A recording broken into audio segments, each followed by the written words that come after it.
Selamat siang Bapak dan Ibu yang berbahagia.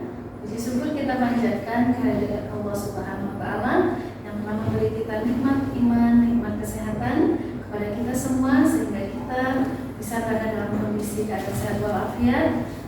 Salam berarti salam Bapak kita sampaikan kepada junjungan kita Nabi besar Muhammad sallallahu alaihi wasallam, rahmatan lil alamin. Sebelum melanjutkan kegiatan ini, marilah bersama kita mulakan dengan membaca basmalah. Bapak Ibu yang berbahagia, pada kesempatan ini kita akan mengikuti diseminasi pemahaman dan pengalaman penerapan budaya positif dengan teman sejawat. Kegiatan daripada calon guru penggerak angkatan 7 Kota Sungai Penuh yang akan disampaikan oleh Ibu Dewi Rika Susanti, MPD. Pada Ibu Dewi Rika Susanti, waktu dan tempat kami silakan. Terima kasih Ibu Helina sudah membuka acara kita pada sore hari ini. Baik, apa kabar Bapak-bapak, Ibu-ibu semuanya? Apakah Bapak Ibu datang sini dalam keadaan bahagia? Bahagia. Baik, terima kasih Bapak Ibu. Saya sangat mengapresiasi sekali kedatangan Bapak Ibu yang bersemangat untuk mengikuti acara kita pada sore hari ini, yaitu aksi nyata modul 1.4 budaya positif. Baik, Bapak Ibu, sebelum kita mulai, bagaimana kalau kita melakukan ice breaking dulu? Nanti kita akan berdiri, saya akan tunjukkan pertama kali ice breaking yang kita lakukan. Namanya adalah pisang goreng. Ya, jadi Bapak Ibu coba dulu ya. Tangannya di atas sambil bergoyang. Pisang goreng, pisang goreng. Kupas. Yang penting kita potong. Lalu kita goreng. Kita makan sebenarnya. Pisang goreng. Kenyang. Terima kasih. Baik, bisa kita mulai ya Bapak Ibu. Kita akan mulai diseminasi kita tentang pemahaman dan pengalaman dalam penerapan budaya positif. Operator kita pada sore hari ini Bapak Wira akan memandu kita di dalam tayangan PowerPoint-nya. Selamat Pak. Oke, selamat datang. Kita semua ini adalah guru hebat. Jadi karena kita hebat, maka kita akan belajar, kita berdiskusi dan berubah bersama untuk mewujudkan budaya positif sesuai dengan visi dan misi sekolah kita yang kita cintai. Baik, nah di dalam budaya positif ini ada beberapa hal yang akan kami sampaikan. Yang pertama adalah perubahan paradigma belajar. Yang kedua, disiplin positif. Yang ketiga, kebutuhan dasar manusia. Yang keempat adalah motivasi perilaku manusia. Yang kelima, posisi kontrol restitusi. Yang keenam, keyakinan kelas. Dan yang ketujuh adalah segitiga restitusi. Dari ketujuh ini, apakah Bapak Ibu sudah ada yang pernah membaca ataupun pernah Bapak Ibu mendengarkan orang lain untuk menceritakan kepada Bapak Ibu? Bagaimana? Ibu P? Belum. Pak Aman? Belum. Baik. Ya. Ketujuh ini memang pada awalnya juga hal yang baru bagi kami calon guru penggerak. Nah, untuk itu karena hal ini baru, kami pun ingin menularkan keterbaharuan ini kepada kita semua. Baik, apa itu pembelajaran dengan paradigma baru? Saat ini kita mengenal profil belajar Pancasila. Ada Pancasila, ada profil, ada belajar. Nah, harus kita ingat lagi, ini bukanlah profil Pancasila, tetapi adalah profil belajar Pancasila. Nah, pembelajaran dengan paradigma baru dirancang dengan prinsip pembelajaran yang terdiferensiasi sehingga setiap siswa belajar sesuai dengan kebutuhan dari tahap perkembangan untuk mewujudkan profil pelajar Pancasila. Nah, Bapak Ibu, jadi paradigma sekarang kita harus menanamkan ke dalam pemikiran kita, otak kita, bahwa tujuan kita mengajar di dalam kelas kita sebagai pemimpin pembelajaran adalah untuk mewujudkan profil pelajar Pancasila, di mana profil pelajar Pancasila itu terdiri dari 6 item, yaitu 1. Beriman, bertakwa kepada Tuhan Maha Esa, dan berakhlak mulia. Nah, kemudian adalah kreatif, gotong royong, berkebinekaan global, bernalar kritis, dan mandiri. Nah, profil pelajar Pancasila ini harus ada di dalam langkah-langkah dan proses pembelajaran yang akan kita lakukan di kelas kita. Kita sebagai pemimpin pembelajaran harus menyusun langkah-langkah pembelajaran kita, kegiatan, aktivitas yang akan kita berikan kepada siswa kita, murid-murid kita, mengacu kepada 6 profil ini, sehingga siswa kita akan mencapai suatu kesehatan, keselamatan, kesejahteraan, dan kebahagiaannya. Nah, itulah yang akan kita bicarakan di dalam paradigma tadi. Baik, Bapak Ibu, selanjutnya. Nah, dalam perubahan paradigma tentang teori kontrol atau teori pilihan, kita kenal juga ilusi kontrol. Ini sering sekali terjadi di dalam kehidupan kita sehari-hari, di dalam kita mengajar siswa-siswa kita. Apa saja itu? Yang pertama adalah ilusi guru mengontrol murid. Jadi selama ini kita sering sekali kita yang mengontrol murid. Kontrol kita ini beragam. Kita menginginkan anak-anak kita sesuai dengan profil-profil yang ada di dalam pemikiran kita.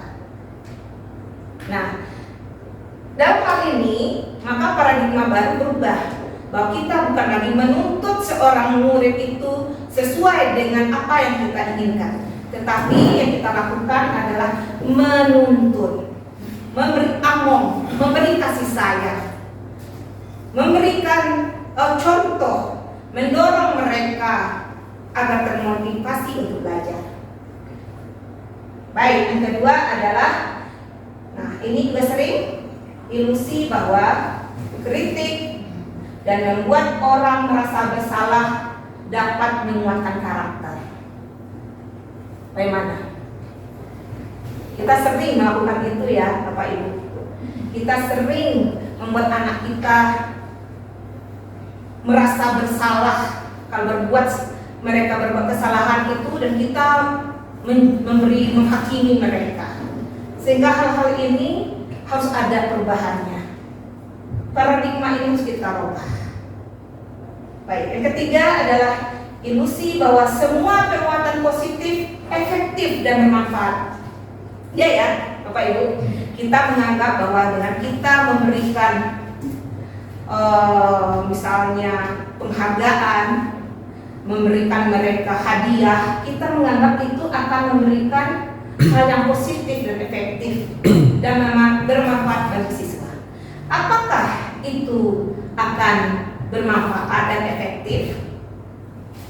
Nah, nanti akan kita temukan jawabannya pada slide berikutnya. Baik, yang keempat adalah ilusi bahwa orang dewasa memiliki hak untuk memaksa. Nah, ini sering sekali kita lakukan. Kita memaksa siswa kita untuk seragam. Kita memberikan latihan-latihan, memberikan aktivitas yang berseragam, di mana kita kadang terlupa bahwa ada siswa yang tidak bisa mengikuti dalam proses pembelajaran itu. Kita kenal semuanya, SR itu, stimulus respon. Kita coba lihat satu persatu. kita mencoba mengubah orang agar berpandangan sama dengan kita. Benar? Ya. Kita sering memaksa orang agar apa yang kita pikirkan mereka pun berpikir sama. Dan kita lupa bahwa kita itu berbeda. Nah, berikutnya, perilaku buruk dilihat sebagai suatu kesalahan. Nah ya, kita sering pada siswa, kalau siswa itu membangkang, kita anggap siswa itu salah, tidak sesuai norma-normanya. Nah, ini harus kita rubah. Yang pertama, kita berusaha memahami pandangan orang lain tentang dunia. Dari perilaku buruk dilihat sebagai suatu kesalahan, nah kita akan merubahnya menjadi semua perilaku seseorang itu, manusia itu pasti karena dia memiliki tujuan. Nah, tugas kita adalah apa tujuannya? Nah, dengan kita mengetahui tujuan orang itu, kita mencoba memahami. Demikian dulu. Berikutnya, orang lain bisa mengontrol saya. Nah, kita harus merubah menjadi hanya kita saja yang bisa mengontrol diri kita, bukan orang lain. Jadi kita mau berbuat itu karena diri kita, bukan karena kita ingin hal yang di luar diri kita, bukan karena orang lain, tetapi karena diri kita. Baik, berikutnya, kita berpikir saya bisa mengontrol orang lain. Kita harus merubah itu, bahwa kita terhadap orang lain, kita tidak bisa mengontrol orang lain. Yang bisa kita kontrol adalah diri kita sendiri. Demikian. Berikutnya, pemaksaan ada pada saat bujukan gagal. Nah, itu respon. Karena membujuk orang itu gagal, kita gagal membujuk orang sesuai dengan apa yang kita inginkan, sehingga kita melakukan tindakan pemaksaan, memaksa seseorang untuk berbuat apa yang kita inginkan. Nah, maka dalam teori kontrol kita berubah paradigmanya menjadi kolaborasi dan konsensus menciptakan pilihan-pilihan baru. Artinya bagaimana? Kita mengajak teman-teman untuk berkolaborasi. Seperti pada hari ini, kita semua berkolaborasi untuk menciptakan pilihan-pilihan baru yang kelak akan berguna bagi kita dalam melakukan perubahan-perubahan untuk mencapai merdeka belajar. Berikutnya, model berpikir menang kalah. Nah, sering sekali, saya harus menang, mereka harus kalah. Stimulus respon. Nah, itu tidak boleh lagi. Kita akan merubahnya menjadi model berpikir menang-menang. Artinya apa? Win-win solution. Begitu kita menang, orang lain pun merasa tidak terendahkan. Baik. Nah, di dalam teori kontrol ini kita kenal dengan budaya positif. Nah, apa itu budaya positif? Artinya lingkungan sekolah yang harus kita ciptakan itu adalah lingkungan yang positif, aman bagi siswa kita, dan nyaman. Nyaman itu bagaimana? Nyaman bagi siswa untuk datang ke sekolah, bagi guru-guru, bagi semua stakeholder dalam sekolah, lingkungan sekolah, bagi masyarakat, bagi komite, bagi paguyuban orang tua untuk berkomunikasi dan berkolaborasi dengan kita di dalam lingkungan sekolah. Dan tak lupa juga masyarakat, karena sekolah, masyarakat, dan keluarga tidak bisa dipisahkan di dalam menciptakan lingkungan yang positif, aman, dan nyaman. Nah, dengan lingkungan sekolah yang positif, aman, dan nyaman, maka kita mengharapkan murid-murid yang kita didik itu akan menjadi pribadi yang memiliki nilai-nilai kebajikan. Nilai kebajikan itu mengacu kepada profil pelajar Pancasila. yang sudah kita sebutkan sebelumnya. Baik, baik.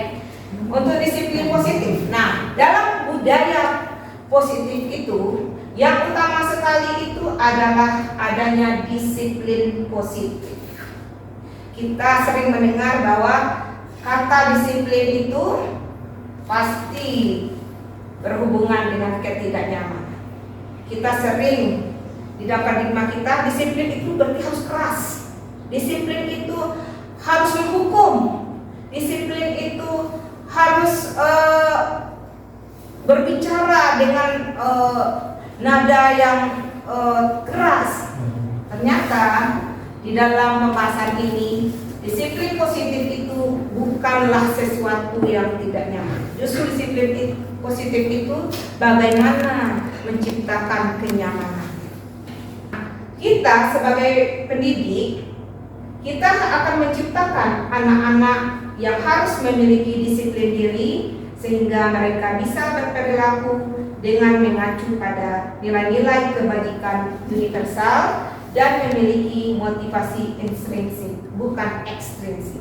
Artinya, ketidaknyamanan ini harus benar-benar kita hapus dari proses kita melakukan pendidikan kepada siswa.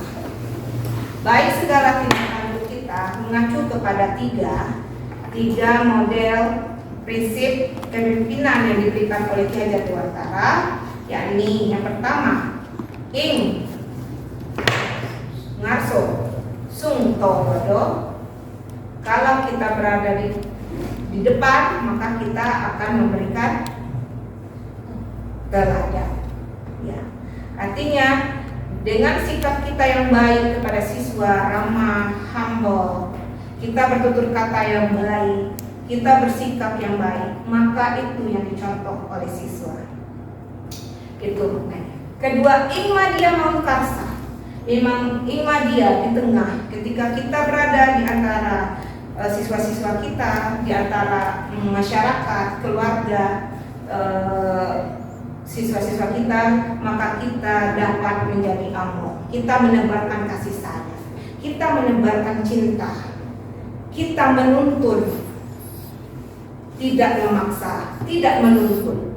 Kita memberikan kenyamanan bagaimana proses pembelajaran kita itu siswa merasa bahagia. Nah, dengan kedisiplinan positif ini kita berharap bahwa siswa-siswa kita akan mempunyai motivasi untuk belajar yang memang dari diri, bukan karena takut kepada kita, bukan karena ingin mendapat penghargaan, tapi karena mereka butuh bahwa ilmu yang mereka dapatkan itu mereka dapat gunakan sebagai bekal mereka ke depan. Ya, lanjut. Nah, disiplin positif merupakan salah satu cara menerapkan disiplin yang bertujuan untuk menumbuhkan kesadaran serta memberdayakan anak untuk melakukan sesuatu. Kita garis bawah ini tanpa sogokan, ancaman maupun hukuman. Nah, jadi ancaman, sogokan, dan hukuman itu bukanlah tujuan daripada disiplin positif. Kembali kita ke tujuan pendidikan tadi, bahwa mereka, guru dan siswa harus merasa sejahtera, bahagia, sehat. Jadi sehat, sejahtera, dan bahagia. Nah, Bapak Ibu bisa lihat lingkaran di sini. Tadi kita lihat di sini disiplin positif itu bagaimana kita akan mewujudkan disiplin positif. Jadi kalau dulu kita kenal dengan peraturan kelas, sekarang kita akan merubahnya menjadi keyakinan kelas. Dengan keyakinan kelas kita akan membentuk satu lingkungan positif.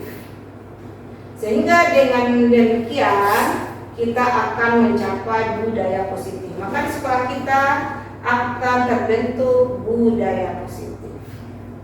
Budaya positif itu bisa contohnya dengan kita saling sapa menyapa, tersenyum, bertemu tersenyum, Bapak Ibu, ya, kemudian bersalaman, kemudian kita bertutur kata yang indah, kita menebarkan kasih sayang, kita saling humble, saling bertatap muka untuk berdiskusi. Itu adalah salah satu dari lingkungan positif. Kita sudah menciptakan lingkungan positif.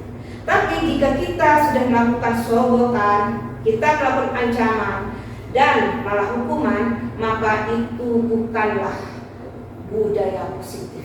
Itu harus kita sama-sama kita rubah ke depannya.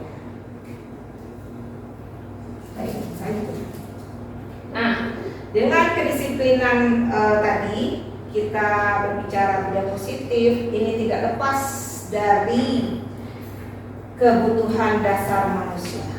Bapak Ibu mungkin pernah melihat kenapa si X itu marah-marah terus. Kenapa seseorang si X itu sering sekali mengeluarkan kata-kata yang kotor. Itu tidak lepas dari ini Bapak Ibu.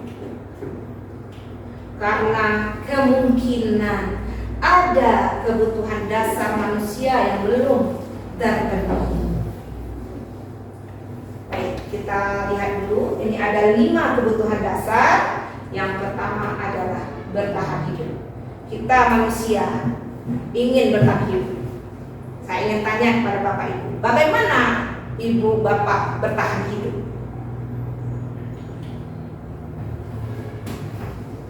Supaya Bapak Ibu tetap hidup, bagaimana?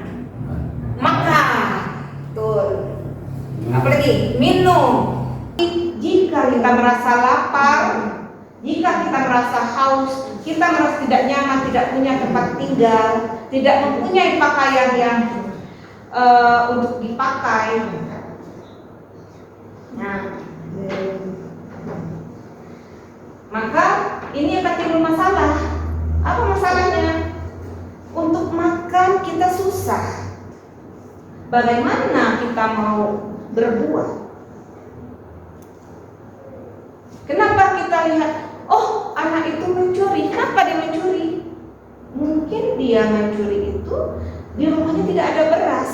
Nah itu yang kita bilang, orang melakukan sesuatu pasti punya tujuan. Apa tujuannya? Berikutnya, kebutuhan dasar kita adalah kasih sayang dan rasa diterima. Kita butuh ingin disayang oleh orang tua, keluarga, sangat, teman. Kita butuh diterima oleh teman-teman kita, lingkungan kita. Kita butuh untuk dihargai oleh atasan kita. Kita butuh untuk dihargai oleh orang-orang masyarakat sekitar kita. Nah, bagaimana caranya? Di dalam kita dalam melakukan proses pembelajaran. Bagaimana siswa-siswa kita agar terpenuhi kasih sayang dan rasa terima ini? Yang kita mengacu kepada 3 prinsip yang diberikan oleh Hajar Dewantara tadi. Baik, Bapak Ibu. Selanjutnya, kita juga butuh penguasa. Kita butuh menjadi penguasa bagi diri kita. Bagaimana? Mungkin seseorang yang si X butuh ini, tapi yang lain mungkin tidak. Kalau semuanya butuh kebutuhan dasar penguasaan ini, maka terjadi bentrok. Nah, berikutnya kebebasan. Yang kebebasan seperti apa? Kita butuh ruang untuk mengungkapkan pendapat, ya. Kita butuh melakukan sesuatu yang menurut kita yang kita perlukan. Kita butuh melakukan beberapa hal yang mungkin bermanfaat bagi kita, bagi lingkungan kita. Kita butuh itu. Selanjutnya, kesenangan. Kita butuh, tadi kita mungkin suka bernyanyi, kita suka pergi bermain dengan teman-teman. Nah, kita butuh itu. Jadi kelima kebutuhan dasar manusia ini yang ada pada diri kita harus kita usahakan terpenuhi. Jika bertahan hidup kita ada permasalahan, kita cari solusi. Jika kesenangan kita yang rasanya tidak terpenuhi, kita cari solusi. Nah, di sana paradigma baru itu kita berkolaborasi. Karena kita individu yang berbeda, maka mungkin kita mendapatkan kebutuhan dasar manusia kita ini dari orang lain di luar diri kita sendiri.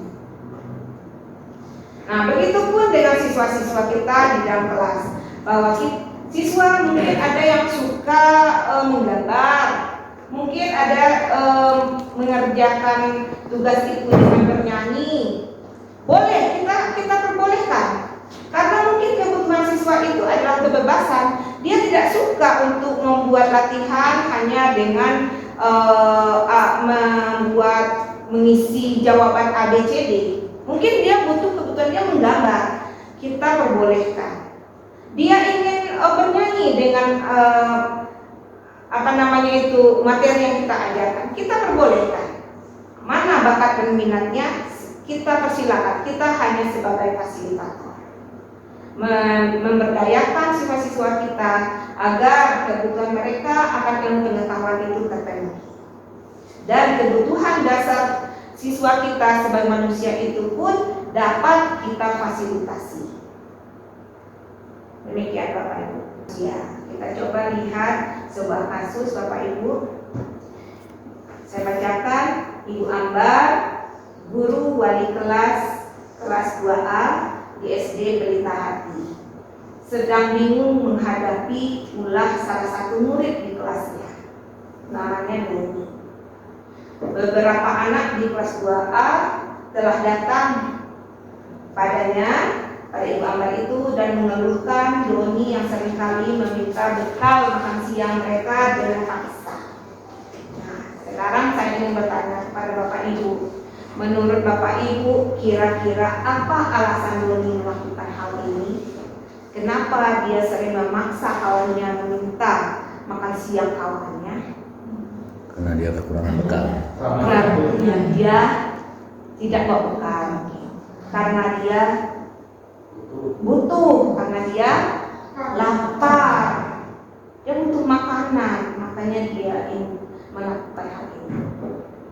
Jadi inilah yang harus kita coba kenali pada siswa. Kenapa siswa kita berbuat seperti itu? Kenapa mereka cabut? Kenapa mereka marah-marah? Kenapa mereka suka berkata kotor? Tugas kita ini Bapak Ibu, kita harus mencari alasan kepada siswa kita ini. Kenapa? Dan dengan menemukan alasan ini, kita akan mencari solusi yang tepat untuk menangani siswa kita yang bermasalah.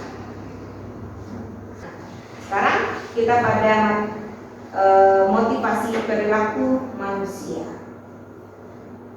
Motivasi merupakan dorongan yang timbul pada diri seseorang secara sadar atau tidak sadar untuk melakukan suatu tindakan dengan tujuan tertentu. Jadi motivasi itu memang karena ada tujuan. Mengapa orang itu melakukan sesuatu? Karena ada tujuan. Motivasi perilaku manusia. Kita lihat yang pertama, menghindari ketidaknyamanan dan hukuman. Murid melakukan disiplin diri karena dia takut dihukum. Ini merupakan motivasi ekstrinsik. Jadi kita harus kenal. Misalnya kita sebagai guru membuat aturan, datang jam 7.30. Anak itu datang jam 7.30, itu apa karena takut atau merasa tidak nyaman, apa karena tidak mau dihukum? Jika alasan siswa itu ini, maka siswa itu datang sekolah itu karena motivasi ekstrinsik, bukan karena dia memang ingin datang jam sekian. Berikutnya, menghargai nilai-nilai kebijakan diri sendiri. Murid melakukan disiplin diri karena sadar akan nilai kebijakan dirinya. Ini merupakan motivasi intrinsik. Nah, yang kita inginkan yang ini, motivasi intrinsik. Kenapa dia datang ke sekolah sebelum 7.30? Karena dia memang butuh. Karena dia memang ingin datang jam segitu. Jadi bukan karena dia takut, bukan karena dia menghindari hukuman, karena bukan dia menghindari dentakan guru, tapi karena memang dari dirinya. Kemudian ada lagi salah satu intrinsik juga, yaitu ingin imbalan atau penghargaan dari orang lain. Oh, dia ingin dipuji, itu berarti motivasi ekstrinsik. Oh, dia ingin ketika dia datang dia bebas beasiswa, nah, itu berarti dia datang sekolah itu karena ekstrinsik, motivasi ekstrinsik. Nah, tujuan kita dalam sebagai pemimpin pembelajaran ini, kita harus mewujudkan siswa-siswa kita belajar mengikuti proses di sekolah itu karena mempunyai motivasi intrinsik. Itu tugas kita bersama-sama Bapak Ibu, dan kita akan berkolaborasi kelak. Apa tindakan-tindakan yang akan kita lakukan agar motivasi ini muncul di dalam diri siswa-siswa kita nanti. Kita akan berdiskusi bagaimana langkah-langkah yang akan kita ambil. Ini sangat menarik Bapak Ibu. Konsep disiplin dengan identitas gagal. Ya, ada hukuman, ada penghargaan. Sesuatu yang bertolak belakang. Tetapi ini adalah konsep disiplin dengan identitas gagal. Nah, yang hukumannya apa? Kita lihat. Satu, menyakitkan, memberi ketidaknyamanan, murid takut, memaksa murid, menyembunyikan kesalahan siswa. Kira sering ya? Dan siswa salah kita ini kan, kita sembunyikan. Murid menjadi rendah diri. Nah, ini adalah menciptakan identitas gagal pada murid. Harus kita hindari. Nah, kita lagi penghargaan. Selama ini seperti yang tadi saya bilang ilusi, kita berpikir dengan memberi penghargaan itu akan efektif. Tidak selamanya efektif. Kenapa? Terkadang penghargaan itu selain tidak efektif juga dapat merusak hubungan. Bagaimana itu merusak hubungan? Ketika Bapak Ibu biasanya dalam pembelajaran memberikan hadiah. Oke, siapa yang bisa menjawab soal yang Bapak Ibu berikan, maka akan Ibu beri pulsa. Maka siswa rebutan terlibat di dalam pembelajaran Ibu. Ketika suatu saat Ibu Bapak tidak memberikan hal itu kepada mereka, maka siswa itu kadang-kadang timbul, oh Bapak itu nggak ngasih, mereka tidak mau lagi, atau mereka kecewa, atau mereka akan memberi label kepada Bapak Ibu. Nah, ini namanya merusak hubungan. Jadi hubungan Bapak Ibu dengan siswa tidak lagi bagus, karena mereka menganggap setiap Bapak Ibu masuk ke kelas, artinya Bapak Ibu membawa sesuatu yang mereka harapkan. Ketika yang mereka harapkan itu tidak tercapai, tidak terpenuhi, maka timbullah tindakan negatif. Nah, berikutnya mematikan kreativitas. Artinya bagaimana? Bahwa dengan kita memberi penghargaan, ternyata bisa saja misalnya siswa yang tadinya pandai, selalu kita beri penghargaan, selalu kita puji-puji. Ketika pujian itu sudah terlena, dia berhenti untuk tidak kreatif lagi. Dia berhenti tidak memperkaya dirinya lagi. Nah, itu kita hati-hati dalam memberikan penghargaan. Jadi tidak selalu kita puji, tidak selalu siswa itu kita berikan berupa barang setiap dia melakukan pencapaian. Tetapi kita menguatkan karakter. Ketika dia melakukan sesuatu yang baik, maka kita sampaikan, oh bagus sekali Ananda sudah melakukan tindakan membantu temannya. Jadi kita harus menyampaikan bahasa verbal itu yang spesifik. Apa yang telah dilakukan oleh siswa? Spesifik. Hari ini si X, anak siswa kita X ini sudah melakukan apa yang positif. Maka itu yang kita kuatkan. Jadi bukan lagi pencapaian-pencapaian yang bersifatnya bukan karakter, tapi kita selalu memberikan penghargaan itu kepada karakternya. Baik, berikutnya menghukum dengan sistem ranking merampas hak menghargai dirinya. Ya, kadang siswa ini merasa, oh saya ini dari teman saya kok saya lebih bodoh sih. Artinya apa? Kita mengajarkan kepada siswa mereka hargai dirinya sendiri. Kita harus selalu mendorong bahwa kita ini berbeda. Maka semua orang punya kelebihan. Itu yang harus kita tekankan kepada siswa. Kita tidak boleh membuat rankingan kepada siswa kita itu merupakan suatu perbedaan dia dengan siswa yang lain. Tetapi itu hanyalah sebuah kita sampaikan bahwa perangkingan itu tidak ada hubungannya dengan karakter. Jadi Bapak Ibu, setiap kita mengajar yang memang kita harus kuatkan adalah karakter. Tidak hanya ilmu pengetahuan, tapi yang utama adalah karakter dalam mewujudkan profil pelajar Pancasila tadi. Baik.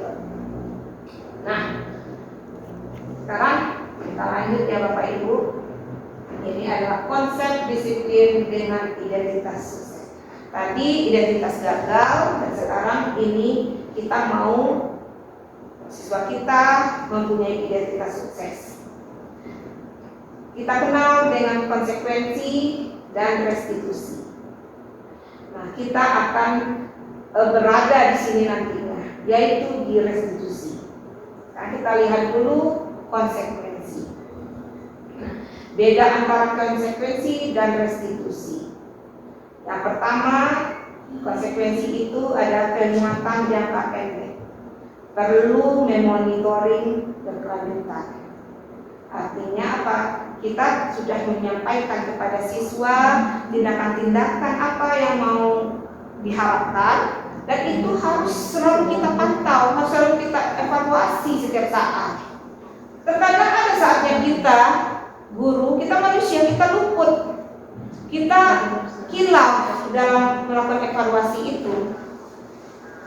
Nah, makanya kita akan merubahnya menjadi restitusi, bahwa apa yang kita harapkan kepada siswa itu, maka siswalah atau muridlah bertanggung jawab untuk perilakunya. Jadi dia melakukan sesuatu tindakan, maka tanggung jawab itu ada pada dirinya.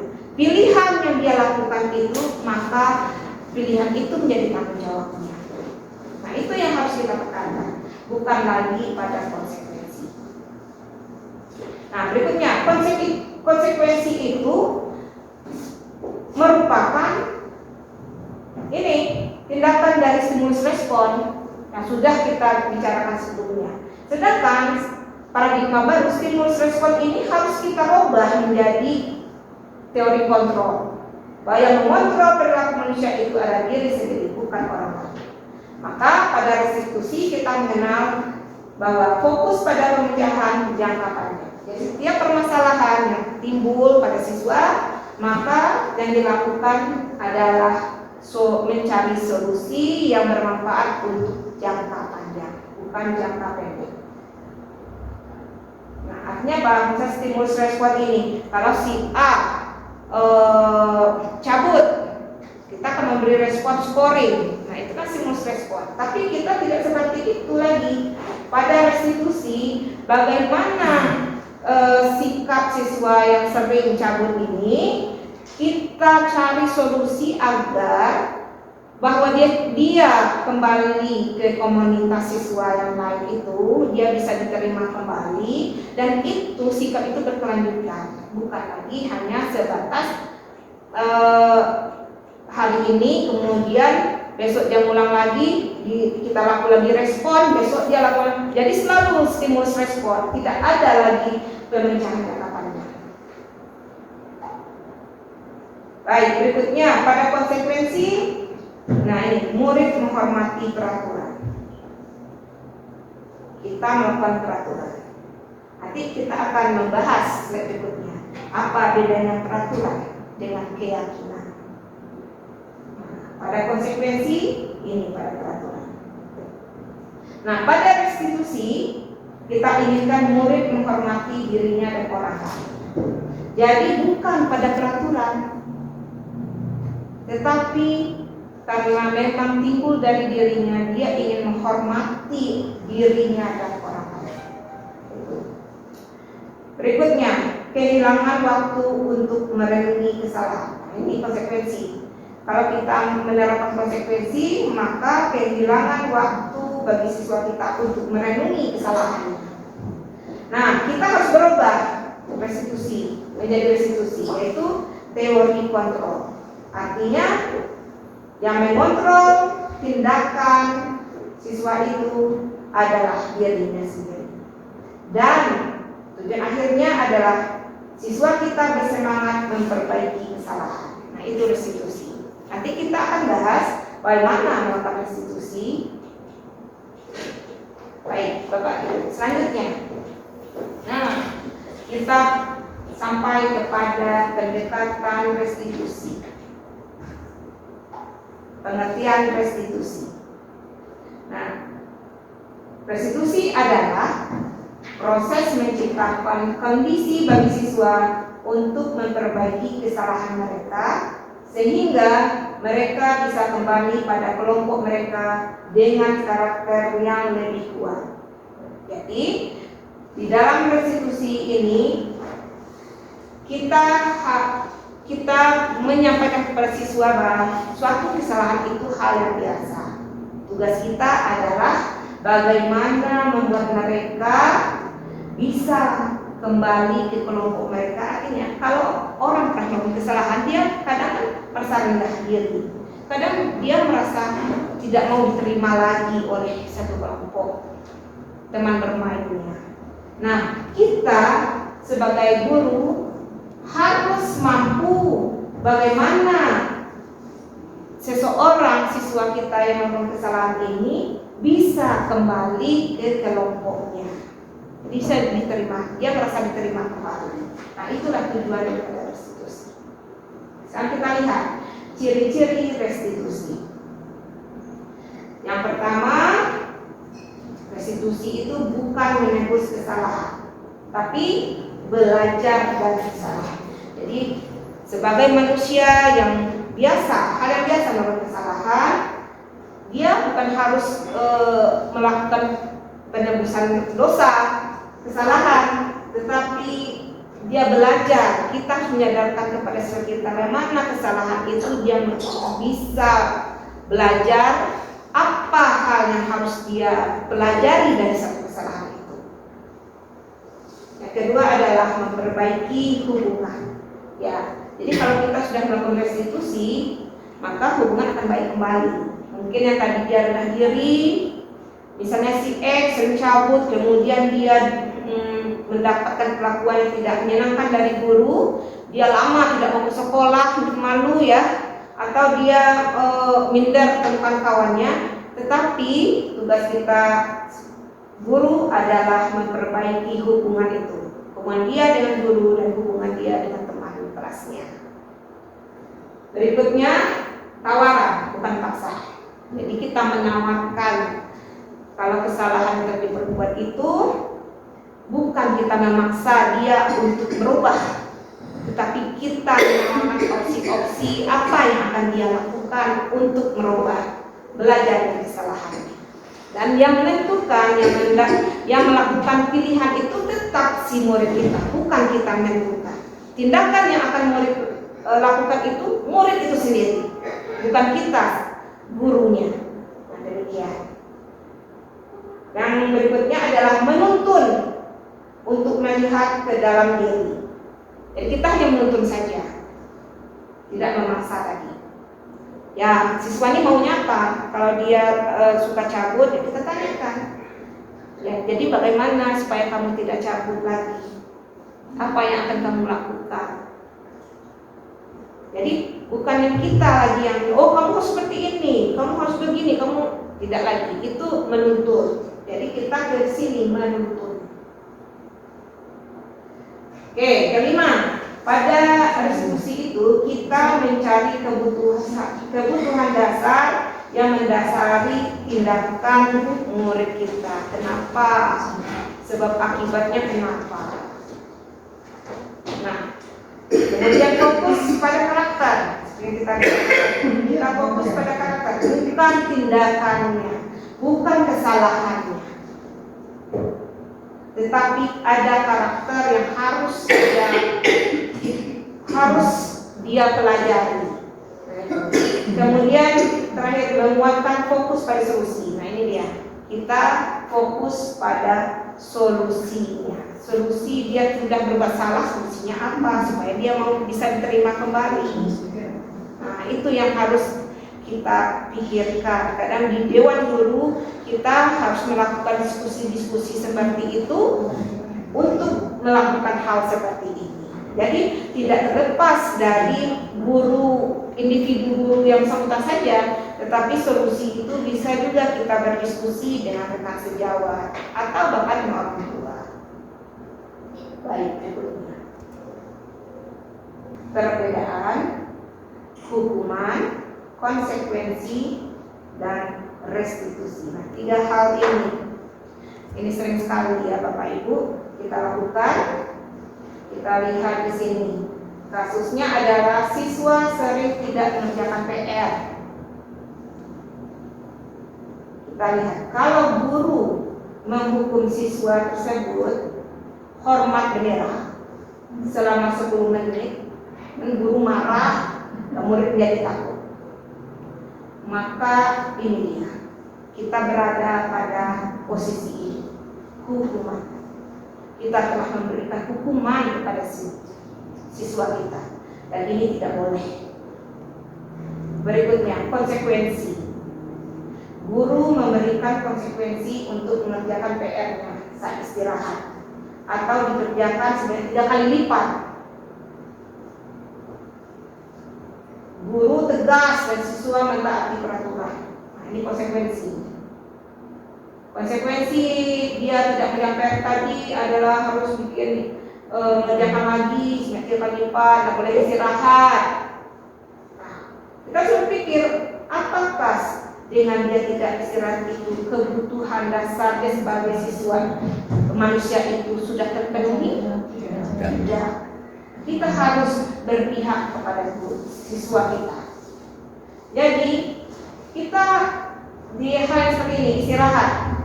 Pada saat dia memang butuh itu kebutuhannya untuk makan, minum, kita persilakan. Dan ini 3 kali lipat. Di mana ini kesalahannya? Seperti itu. Nah, sekarang kita melakukan restitusi.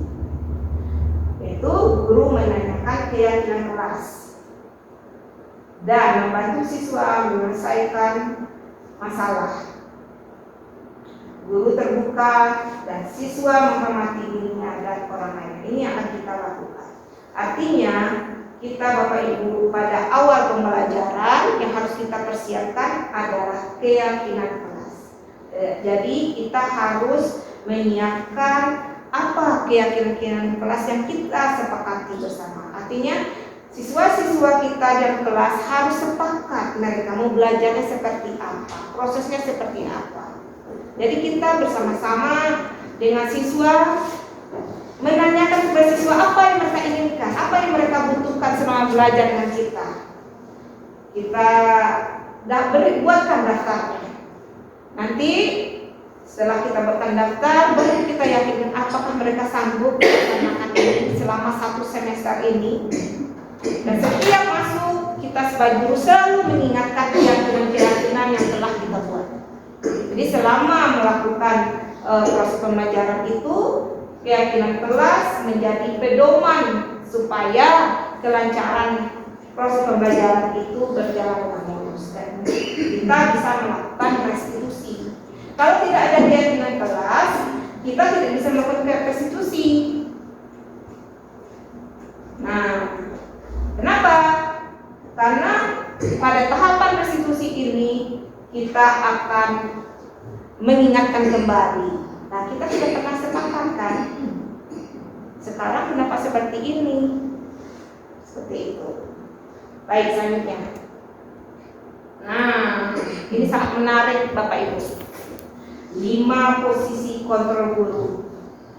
Di mana kita sering melakukannya?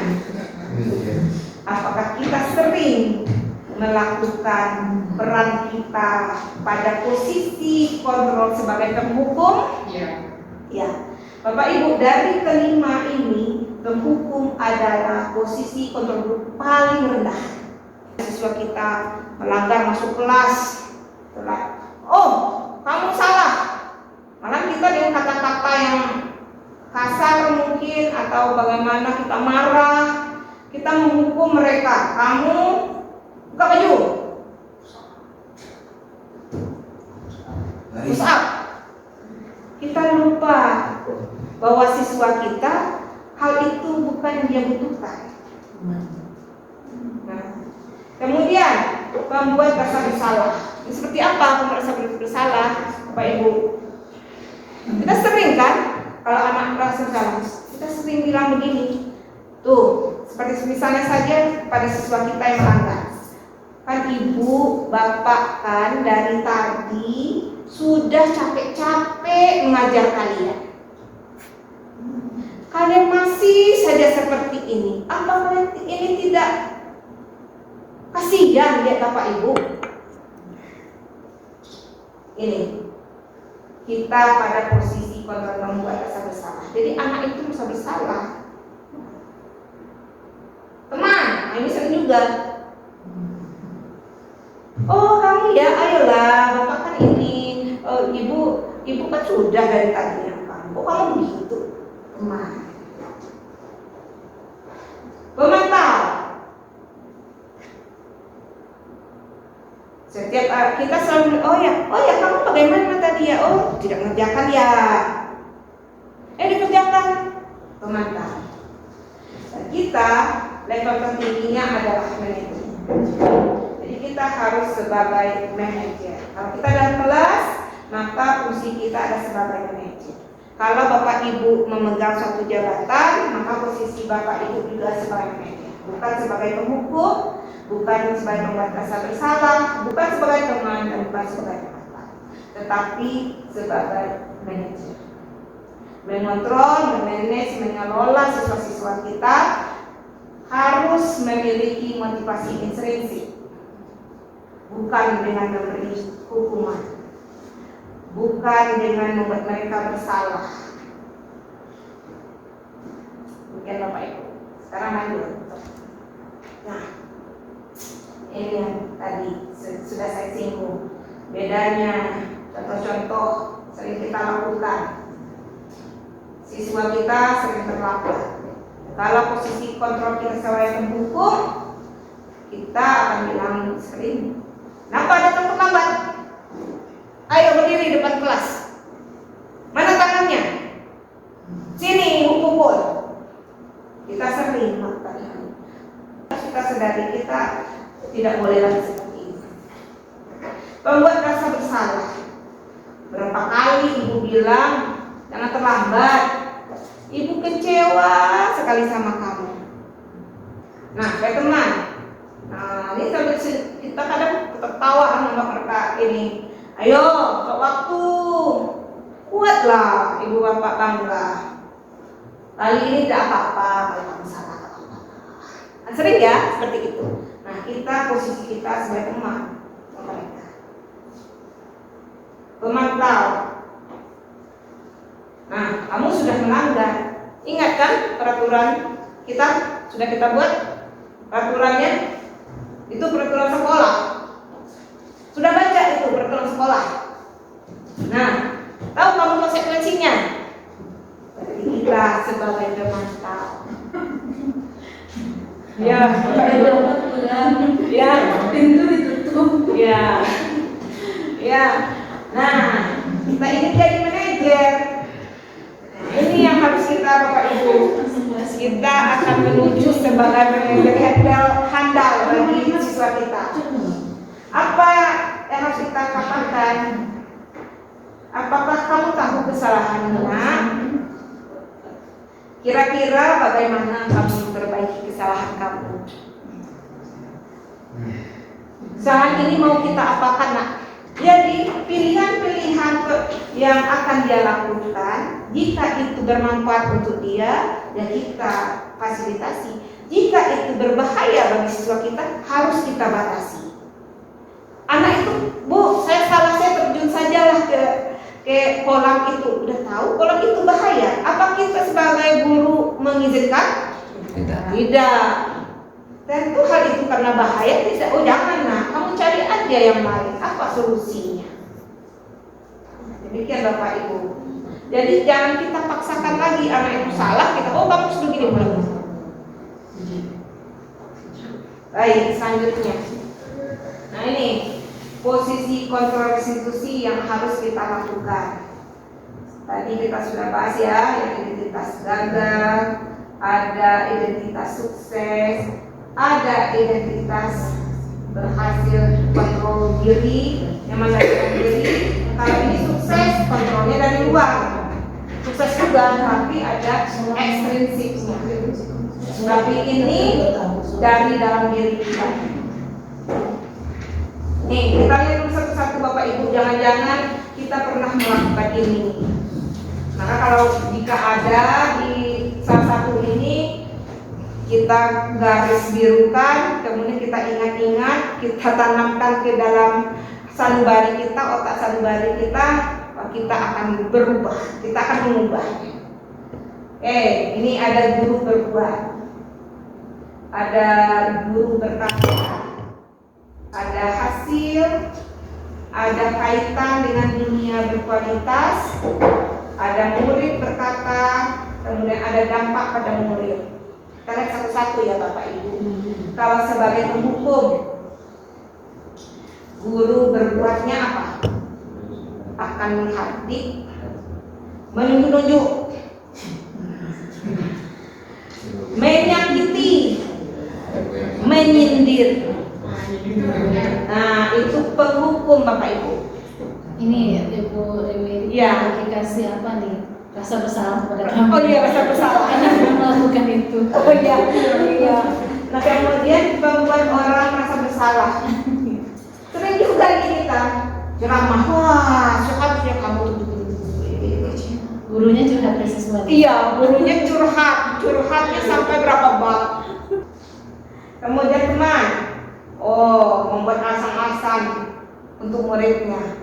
Jadi kita berusaha menjadi teman nih. Siswa ini salah. Oh, enggak ada siswa saya seperti itu. Ada. Jadi kita melindungi siswa kita. Ya. Kamu memantau, menghitung dan mengukur seperti apa. Ya, ini kira-kira salah seperti ini nih. Salah kasih hukuman. Jadi kayak ada ukuran tertentu. Kalau kesalahan seperti ini, ukuran seperti ini. Hukuman seperti ini. Nah, tapi kalau manajer kita lebih banyak melakukan pertanyaan, bertanya. Nah itu, jadi kita sekarang tidak lagi memberi statement, tapi kita bertanya. Kamu kenapa nak? Oh, kamu terlambat ya? Kenapa terlambat? Rumah kamu di mana?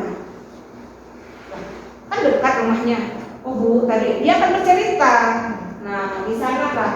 Pada saat mereka bercerita kesulitan mungkin apa kendalanya, disitulah kita sebagai guru harus ada rekaman tertentu. Oke, kemudian guru berkata, penghukum, kalau kamu tidak melakukannya, awas, sakkan ya. Keluarkan dari sekolah. Keluarkan kamu dari sekolah.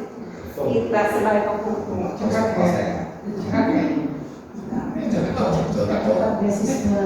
Ya, berarti kalau kita berkata seperti itu ke siswa kita sebagai penghukum level terendah. Kamu merasa bersalah. Kamu seharusnya kan kamu sudah tahu. Ibu bapak lelah sekali mengatakan kamu. Ibu stres. Lama-lama hanya perangai kamu seperti ini. Nah, seperti ini saya. Nah, itu membuat rasa bersalah Bapak Ibu. Nah, Pak teman, ayolah, lakukanlah ini demi Ibu. Masa sih kamu tidak membantu Ibu? Masih tidak mau? Nah, seperti itu. Jadi ucapan-ucapan kita lakukan itu sebagai teman. Padahal kan siswa bukan teman kita ya, Bapak Ibu. Dalam pemantau, nanya apa peraturannya? Kelas kita tadi apa peraturannya? Sekolah kita apa peraturannya? Nah, itu pemantau. Tapi kalau manajer, ya kamu tadi kan lebih memilih apa yang kita yakini. Kan sudah buat kesepakatan. Nah, kira-kira bagaimana solusinya? Bagaimana masalah ini? Mau diapakan? Apa yang mau kamu kerjakan? Itu adalah manajer. Nah, sekarang dampak hasil dari tindakan menghukum tadi. Nah, siswa bisa saja memberontak, menyalahkan orang lain. Siswa bisa saja berbohong kalau kita sering menghukum. Kedua, membuat rasa bersalah. Nah, siswa bisa menyembunyikan, kemudian banyak alasan yang nyangkal. Lalu udah salah, ngeyel, kemudian berbohong. Nah, itu teman, dia ketergantungan sama kita. Kalau bukan kita yang ngajar, dia tidak maunya ibu itu, maunya bapak itu. Janganlah bapak itu. Karena dia hanya ingin merasa nyaman saja, merasa karena tergantung, dia mau belajarnya dengan itu. Nah, itu tidak boleh. Kemudian, kalau kita sebagai manajer, kita menggunakan pribadinya. Dia harus bisa, siswa kita harus bisa mengambil keputusan untuk dirinya sendiri. Dan apa yang telah dia pilih, tindakan yang dia pilih itu harus dia bertanggungjawabkan. Nah, itu tujuannya. Sehingga dampak bagi murid akan sering mengevaluasi diri. Dia akan selalu berpikir bagaimana cara memperbaiki diri. Nah, itu. Jadi kalau kita sebagai manajer, biarlah siswa kita atau rekan-rekan kita yang mengambil tindakan, mengontrol dirinya sendiri, memilih mana yang terbaik untuk dirinya, sehingga evaluasi diri itu dilakukan oleh diri pribadi, bukan oleh orang lain, sehingga tercapailah suatu karakter-karakter yang selalu berkembang. Bagaimana cara memperbaiki diri? Nah, itu selalu ingin lebih baik. Nah, itu tujuan kita daripada posisi kontrol restitusi. Tiba kita pada keyakinan kelas. Beda antara keyakinan kelas dengan peraturan. Bapak Ibu kan kita sering sebelum pakai helm. Kenapa nih kalau di jalan raya sebelum mengendarai pakai helm dulu?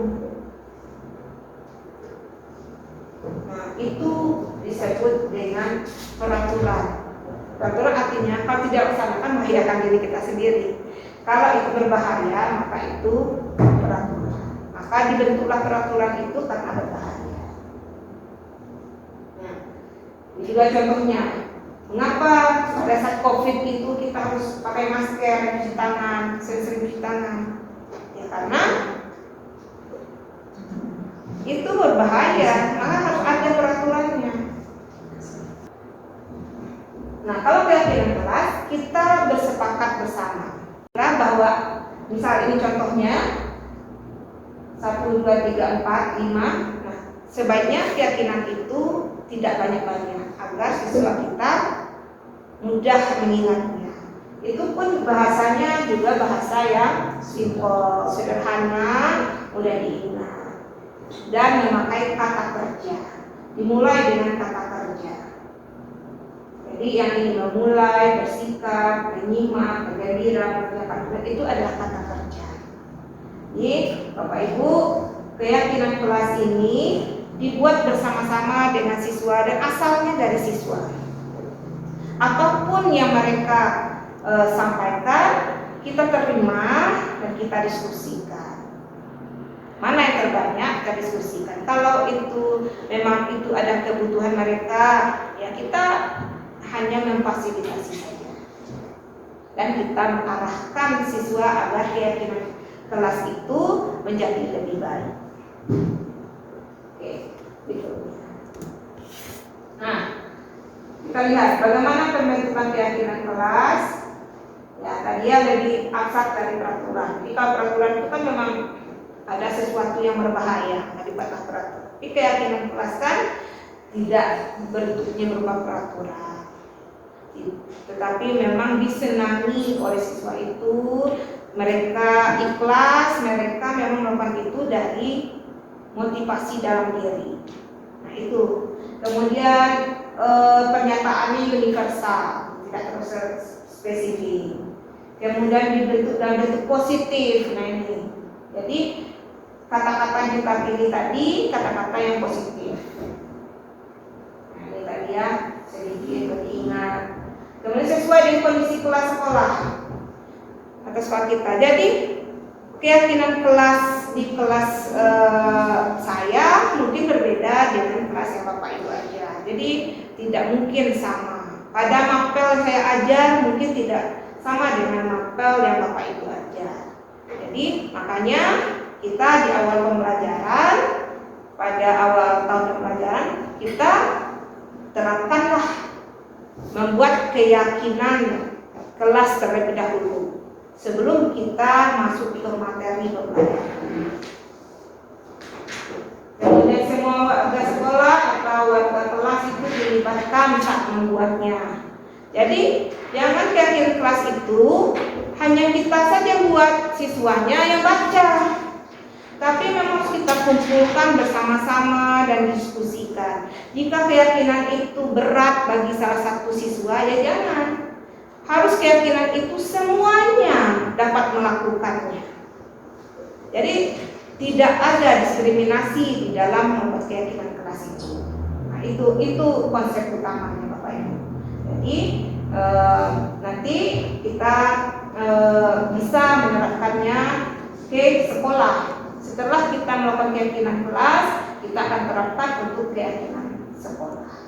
Melibatkan seluruh siswa. Juga bisa juga kita lakukan keyakinan sekolah yang khusus guru, yang khusus TU.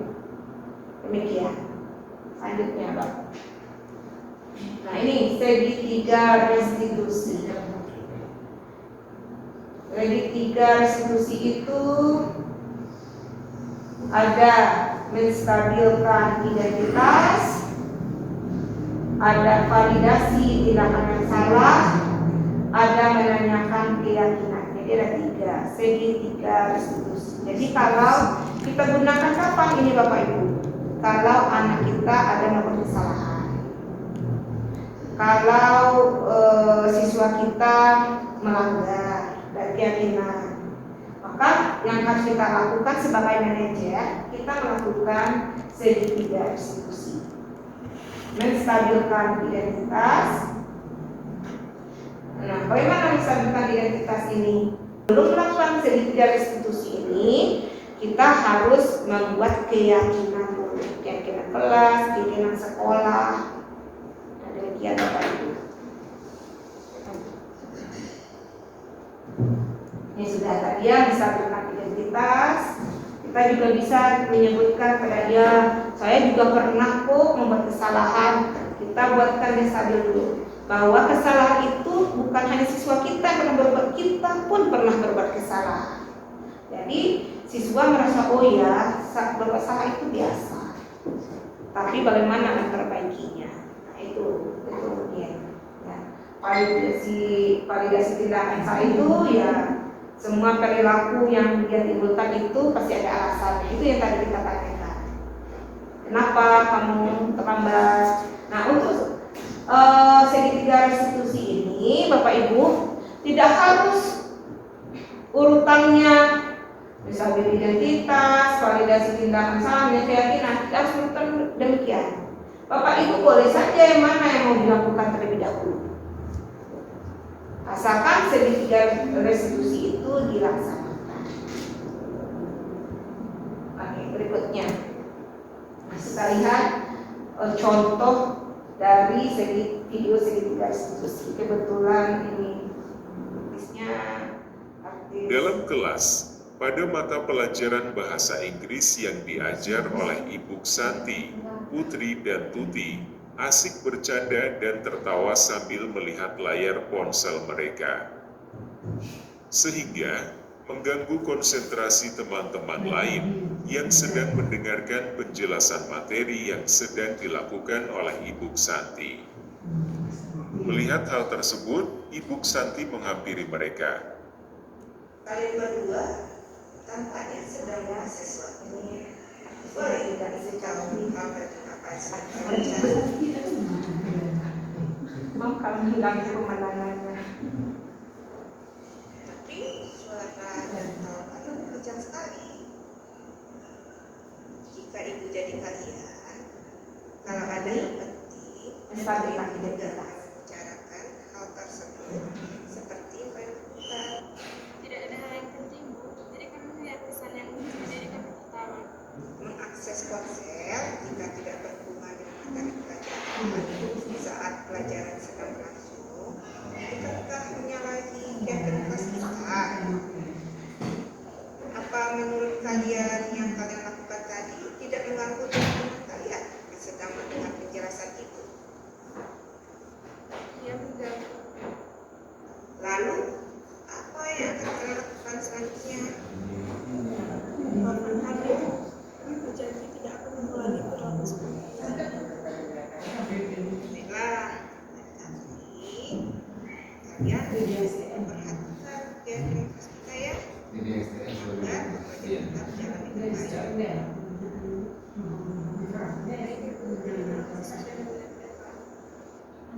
Ibu Santi melihat salah seorang muridnya, Putri, berdandan berlebihan ke sekolah. Ibu Santi memanggilnya ke ruang guru. Ibu lihat Putri hari ini memakai lipstik ke sekolah. Apa hari ini Putri ada acara tertentu? Tidak ada cara, Bu. Kalau ada acara atau event tertentu, Ibu juga akan berdandan seperti Putri. Ini adalah pelajaran identitas. Menurut Putri, apa pantas murid kelas 10 berdandan menor datang ke sekolah? Ini ada validasi. Pantas, Bu. Nah, kalau demikian, apa yang akan Putri lakukan? Saya izin ke toilet ya, Bu. Biar saya hapus lipstik yang saya pakai ini. Lain kali tidak akan saya lakukan. Nah, kalau sudah selesai, nanti bergabung lagi ya dengan teman-teman Putri. Nah, itu salah satu contoh Bapak Ibu. Dan mungkin kita juga menemukan kasus-kasus yang lain. Kasus-kasus yang lain Setelah melakukan kegiatan segitiga di restitusi, dalam sehari-hari kita, dalam aktivitas kita bersama siswa. Nah, yang kita lakukan itu tadi adalah merubah dari paradigma kita melakukan sebagai penghukum, teman, pemantau, tetapi kita sebagai manajer. Itu Bapak Ibu. Sehingga kesalahan yang mereka lakukan itu bukan karena diri kita yang sudah menegur mereka, tetapi karena mereka yang memang ingin berbuat yang baik untuk dirinya. Nah, demikian.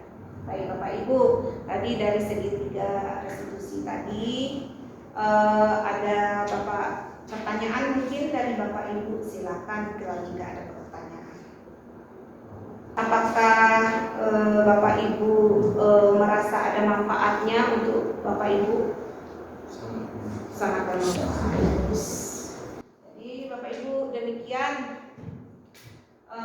refleksi kita hari ini. Sebagai penutup, saya memohon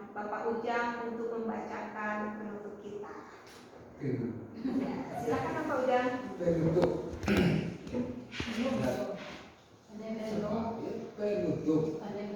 dalam penerapan program disiplin positif hendaknya guru memiliki standar kepribadian profesional dan sosial yang baik, di mana guru mampu merefleksi pada posisi kontrolnya saat ini, bagaimana perjalanan hidup dirinya sebagai seorang among atau posisi manajer yang menuntut murid-murid menjadi insan yang mandiri, merdeka, dan bertanggung jawab. SNP. Ini adalah kutipan dari Standar Nasional Pendidikan. Ingat Bapak Ibu, dalam Standar Nasional Pendidikan, paradigmanya adalah among, posisi manajer, menuntut, bukan menuntut, dan tujuan akhirnya adalah mandiri, merdeka, bertanggung jawab. Bagaimana Pak Ibu? Sudah merdeka? Merdeka.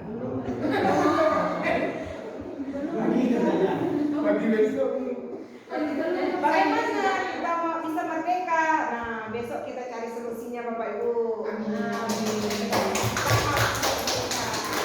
Oke, kita harus menuju bahagia sejahtera. Bagaimana cara kita sejahtera? Cari duit. Harus merdeka. Makanya besok kita akan berkolaborasi membicarakan bagaimana cara langkah-langkah kita untuk sejahtera supaya kita bahagia. Baik Bapak Ibu, terima kasih pada hari ini sudah hadir Bapak Ibu guru-guru hebat. Saya yakin bahwa budaya positif ini sebenarnya sudah ada pada diri kita semua. Mungkin ada kesalahan kita belum tahu sebelumnya, begitu pun saya ada hal yang saya belum ketahui. Setelah saya mendapatkan materi-materi ini, saya berefleksi, oh ternyata diri saya ada kekurangannya, oh ternyata saya penuh dengan kesalahan-kesalahan di masa lalu. Dan sekarang yang ada adalah saya ingin berubah, saya ingin sejahtera, ingin bahagia, dan itu pun akan saya tularkan kepada siswa bahwa kita semua akan menularkan kebahagiaan, kasih sayang, cinta, dan juga yang terpenting kita bisa sejahtera. Amin. Baik Bapak Ibu, terima kasih sudah hadir pada sore hari ini. Semoga Bapak Ibu mendapat rezeki yang banyak. Amin. Dan ini menjadi pahala ibadah, bisa bahagia dan sejahtera. Amin. Besok kita bisa merdeka. Assalamualaikum warahmatullahi wabarakatuh.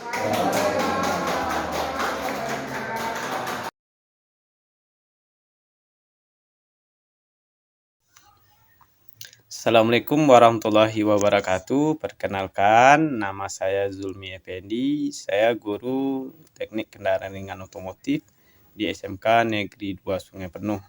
Selama gabung bersama beliau, saya melihat beliau orangnya energik, mempunyai semangat yang tinggi, tanggung jawab yang tinggi. Beliau berusaha untuk menyelesaikan semua tugas yang diamanahkan kepada beliau dengan sebaik mungkin. Selain itu, beliau juga bisa memotivasi teman-teman teamwork yang lainnya untuk mempunyai kerja yang semangat dengan yang tinggi. Bulan Juli 2022 kemarin, kami gabung lagi di kepanitiaan praktek kerja industri atau praktek kerja lapangan bagi siswa kami kelas 12. Kebetulan beliau adalah koordinator, saya sendiri sebagai ketua. Beliau berhasil memotivasi kami untuk bekerja tepat dengan waktu, sehingganya pekerjaan sebagai panitia praktek kerja lapangan itu bisa kami selesaikan dengan baik. Hari Rabu kemarin saya mengikuti acara diseminasi tugas CGP Ibu Dewi Rika Susanti modul 1.4 budaya positif. Selama penyampaian materi lebih kurang 2 jam. Saya bersemangat rasanya karena materinya cukup baru. Yang kedua mungkin evaluasi bagi diri pribadi yang selama ini udah menjadi guru, melakukan hal-hal kecil rasanya ternyata besar pengaruh kepada siswa.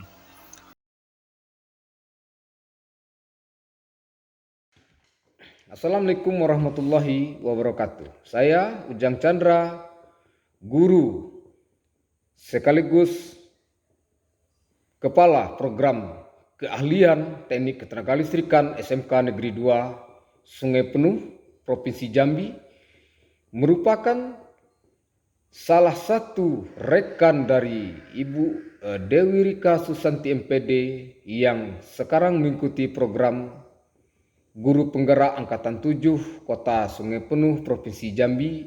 Beliau melakukan perubahan-perubahan dalam pembelajaran yang dari awal sepengetahuan saya, dan pada saat ini setelah kita amati, setelah kita berkolaborasi dan sebagainya, beliau melakukan pembelajaran dengan pendekatan-pendekatan yang berpihak kepada siswa dan sekolah.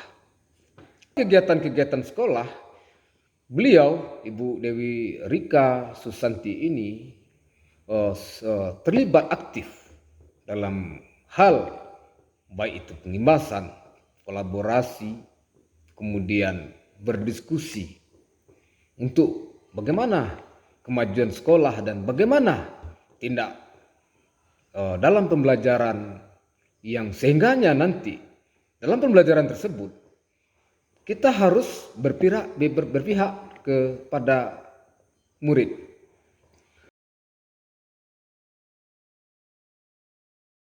Assalamualaikum warahmatullahi wabarakatuh. Perkenalkan, nama saya Adal Kholik. Saya salah satu siswa SMK Negeri 2 Kota Sungai Penuh. Saya berjurusan Bisnis Konstruksi dan Properti. Selama kurang lebih 2 bulan kami belajar bahasa Inggris dan mudah dimengerti. Gurunya pun sangat bersemangat dalam menjelaskan materi, sehingga membuat kami para siswa sangat antusias dan tidak bosan selama di kelas.